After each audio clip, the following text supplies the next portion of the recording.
International Master Thomas Randall. Today I'll be continuing my series of videos on the Dutch defence. In the first two videos, I at first examined how to play from the black perspective in a mainline Dutch after d4, f5, with both sides fianchetting on the king side. We looked at some lines where black plays an early knight c6. In the second game, we looked at a positional approach for white against the Dutch defence, starting with 2 knight c3.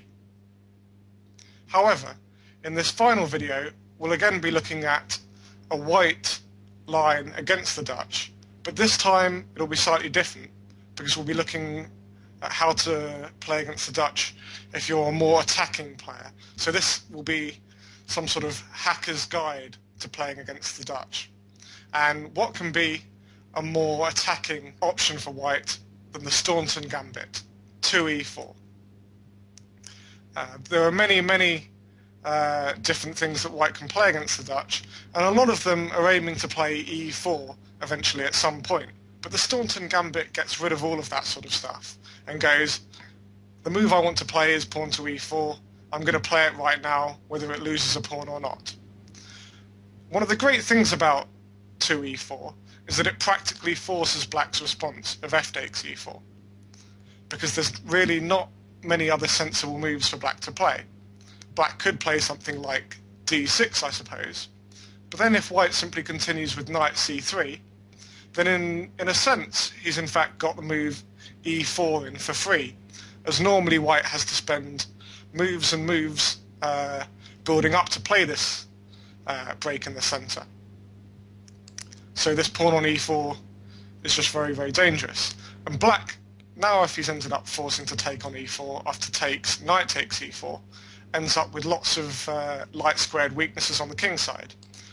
The pawn on f7 is completely gone, and black has real problems with where he's going to put his king. So let's go back. After 2e4, basically the only sensible response, and the one that you'll get in about 98% of your games here, is f takes e4.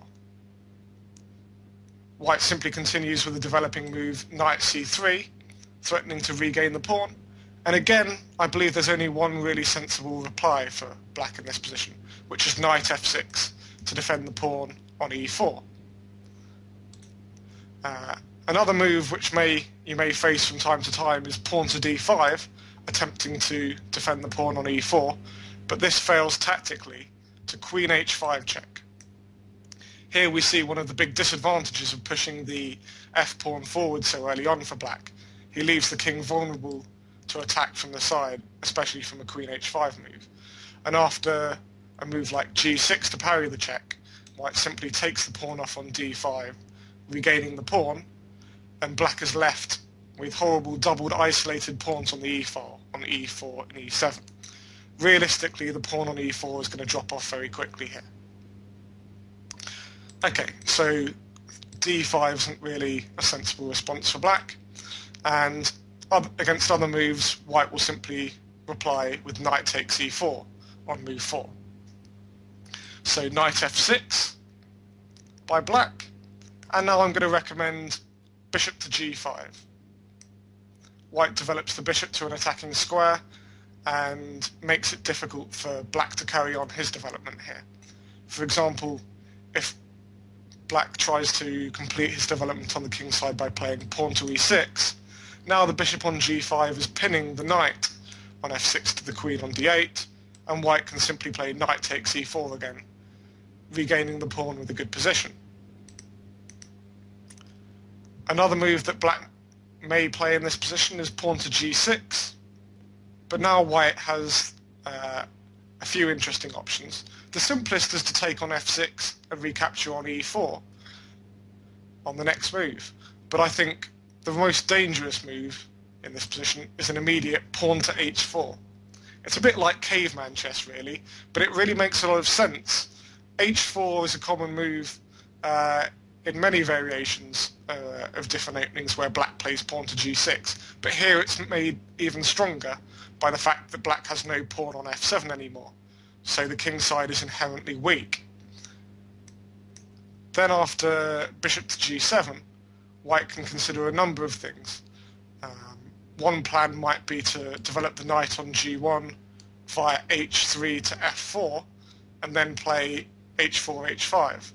But an immediate and very interesting line is to play h5 immediately, aiming to sack the exchange if black takes back. Say g takes h5, rook takes h5. And this looks really, really strong to me.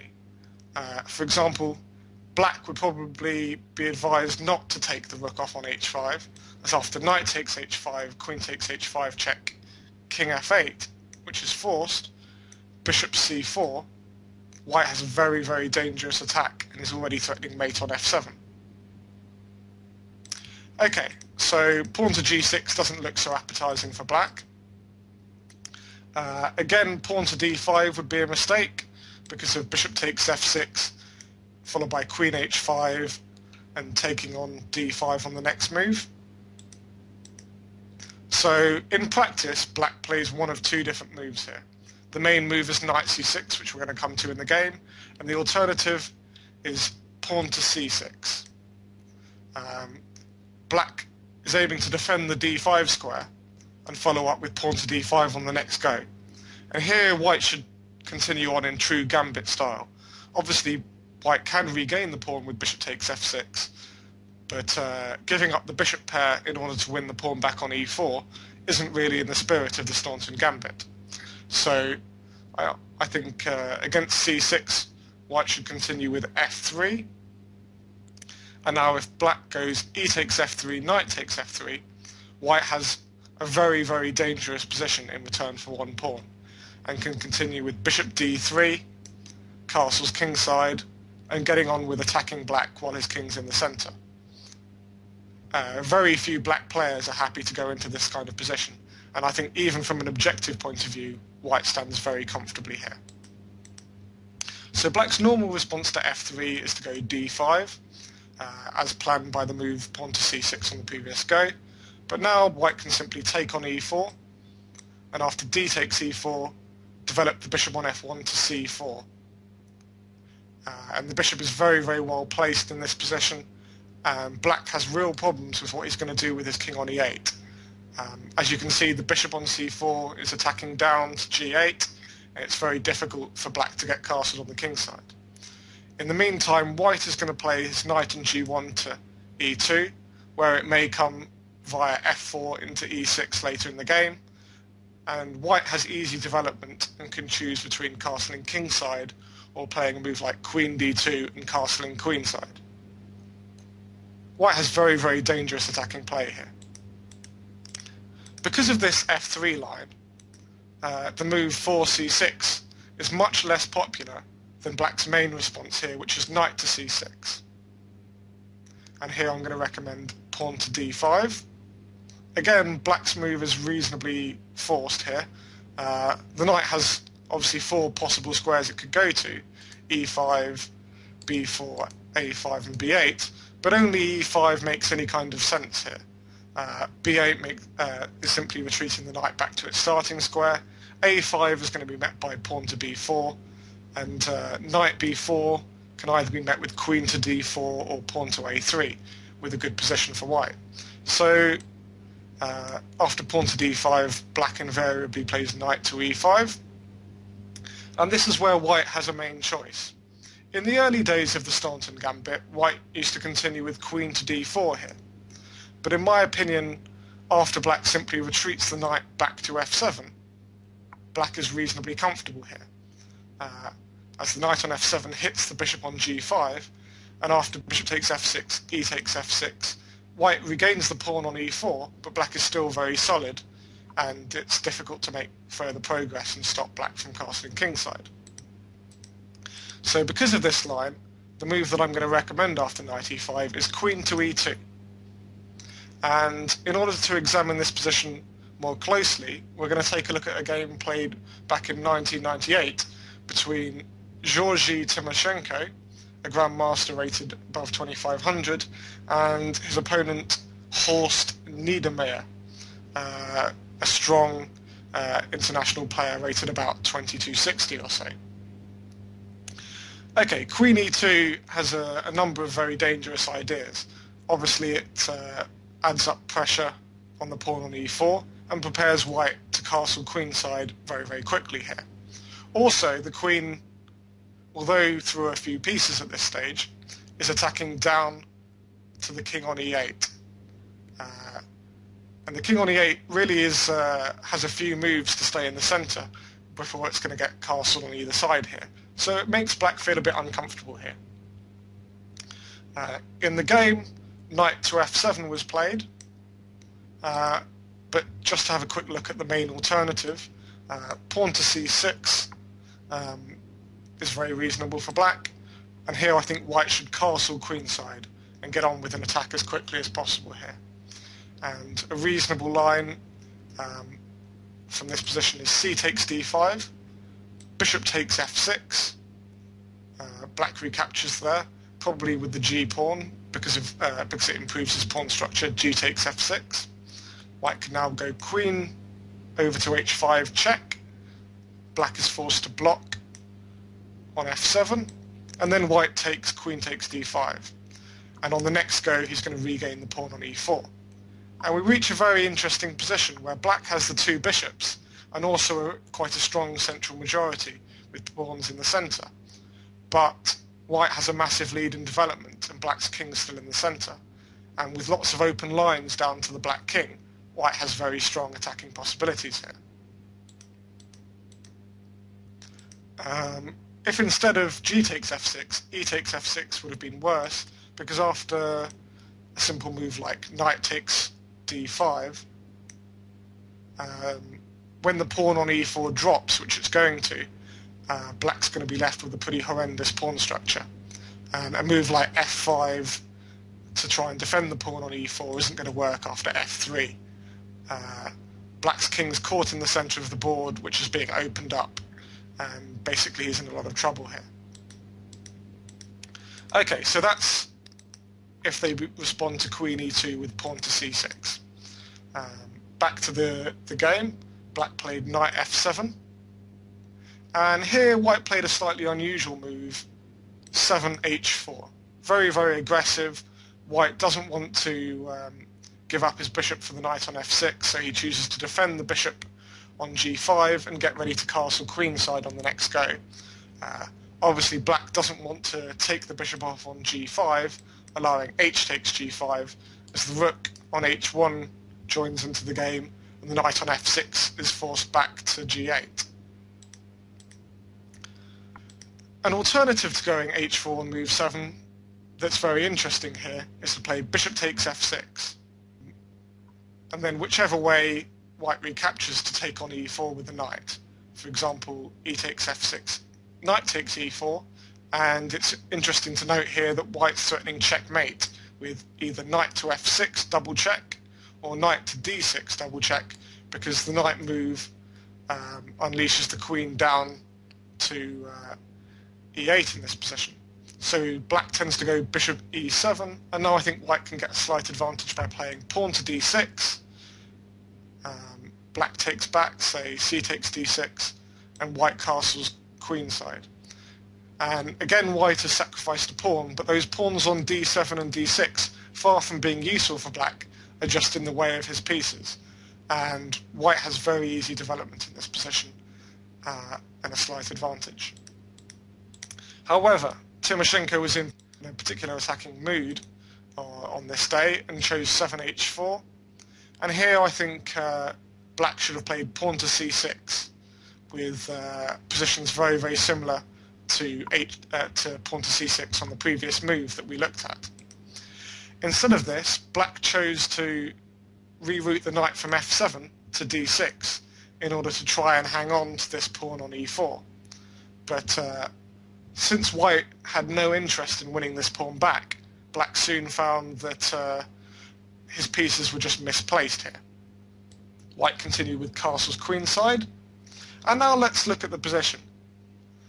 Black is still a pawn up, this pawn on e4, but white has the option, if he wants to at some stage, of going bishop takes f6 and then regaining the pawn on e4 whenever he wants to.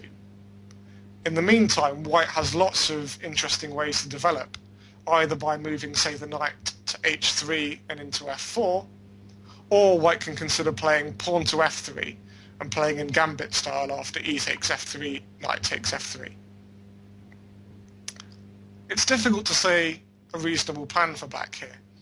Maybe he should have continued with pawn to c6, or even a6, looking to develop with pawn to b5 and bishop b7. However, I think after a move like f3, white stands very well in this position. But black had been caught out by this slightly unusual system and wasn't used to playing this structure as a Dutch player. And basically, a very strong player here played king to f7. And at first this looks like a really, really weird move, but I can tell you what black was thinking about here.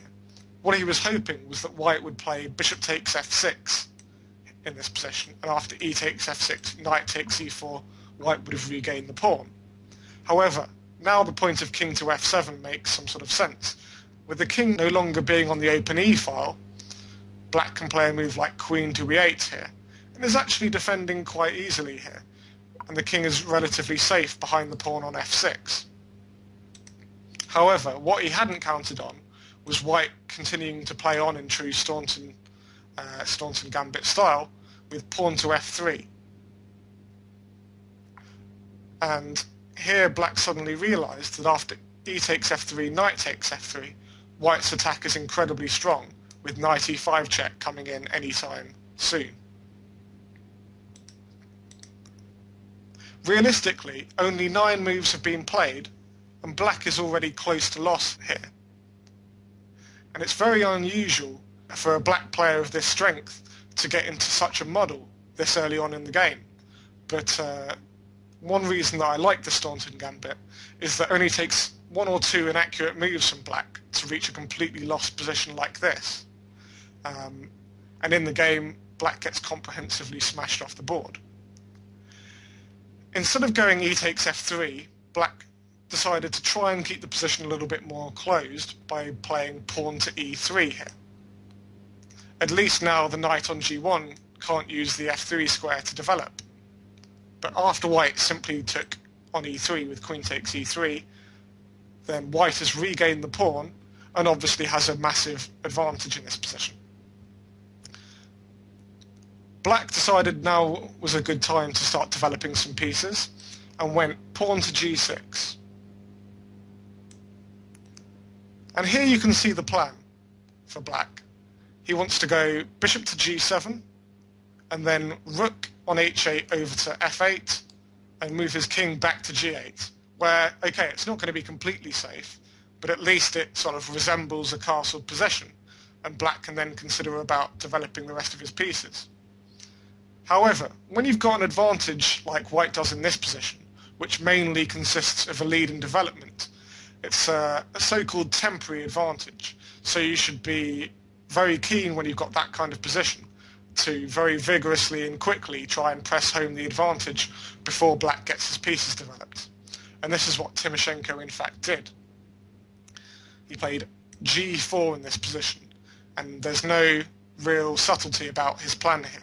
He wants to go pawn to h5, bring his pieces out with, say, bishop d3, knight h3, h takes g6, and he wants to deliver checkmate to the black king as quickly as possible here. Black continued with bishop to g7, again bringing a piece into the game, and white continued with pawn to h5. It's an incredibly easy position now to play as white. Instead of allowing white to open the position with either h takes g6 or pawn to h6 to force the bishop on g7 back to f8, white chose to take on h5, and black took on h5, and white recaptured g takes h5. Now white is threatening to push forward with the pawn to h6, which would force the bishop back to f8, so black played h6 here to attack the bishop. White had no interest in swapping that bishop off for the knight on f6, so simply retreated it back to f4 here. And now we can see more and more problems building up for black. Having gone h6 now, the square on g6 has become very weak, and black has to worry about white sticking either a bishop or a queen on g6 after something like bishop d3 to g6 or queen to d3 and then into g6. Also, black has real problems because how can he hope to defend the king with the bishop on c8 and rook on a8 not getting in the game? So black tried to remedy this fact by playing knight to f5 to hit the queen on e3, and after queen d3, pawn to d6. So the bishop on c8 is at least coming in the game and defending the knight on f5. However, it's too little too late for black, and white simply continued with bishop to h3 here, highlighting the weakness that black has on the light squares. There's no sensible way to continue for black here with the threat to the knight on f5. For example, basically the knight on f5 has no good squares to go to, as if it goes to h4 here, white simply plays bishop takes c8, and after black recaptures, white takes the knight on h4 off the board. The only way for black to defend the knight on f5 is to play queen to d7 here to defend the knight, but that places the queen in a terrible pin to the bishop on d3, and white is winning in a number of ways. One of the simplest being simply knight ge2, threatening either to come into d4 with the knight or over to g3, and the pressure to the knight on f5 is intolerable for black. So after 16 bishop h3, black attempted to tactically get himself back into the game with knight takes h5, obviously hitting the bishop on f4, but white was in no rush in this position and simply defended the bishop on f4 with knight g to e2, renewing the threat of bishop takes f5 in this position. Here, black played knight takes f4. The only other way to defend the knight on f5 would be to play queen d7, and now white has to be a little bit careful, as bishop takes h5 would be a mistake. Bishop takes f5 would be a mistake. The idea of bishop takes f5 is to hope for queen takes f5, and after the queens get swapped off, rook takes h5 here, and white's won a piece. However, after bishop takes f5, black responds not with queen takes f5, but with knight takes f4. And the knight on f4 is now threatening the queen on d3 with check, which is very important. So white would be forced to recapture knight takes f4, and then after queen takes f5, black is fully in the game.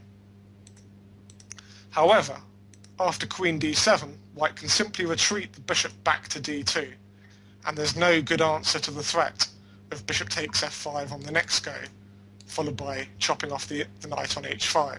For example, if the knight retreats back to f6, white can simply return with knight to d4, picking up the knight on f5 due to the pin of the bishop on h3 down to the queen on d7. So queen d7 certainly wouldn't have saved black in this position. Instead of this, he tried knight takes f4, but after knight takes f4, the position is basically all over. White's threatening bishop takes f5, so black attempted to continue the game by playing knight into d4, but after white simply took on c8 here, bishop takes c8, queen takes c8, and then played queen to g6 check, black had to resign. As you can see, the light squares have become a complete disaster for black around his king, in particular the squares of g6 and e6. Black would only have two moves in this position.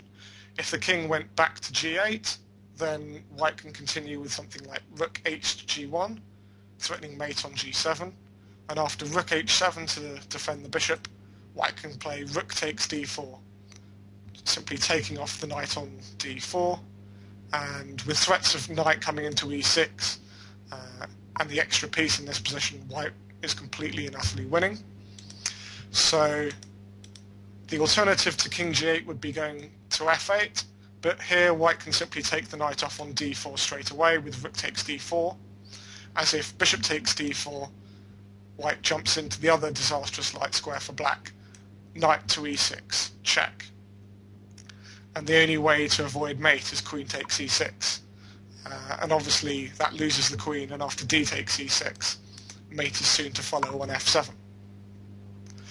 Okay, this game was obviously an extreme example of how things can go wrong for black in the Staunton gambit, but I also believe that the Staunton is a fully sound and playable way right up to grandmaster level for white to meet the Dutch. As if white makes a couple of inaccuracies, then the position is about equal, but if black makes a mistake, then he can soon find himself on the end of a devastating attack by white. Okay, I hope you've enjoyed these videos on the Dutch defence, and I'll see you again soon. Thanks.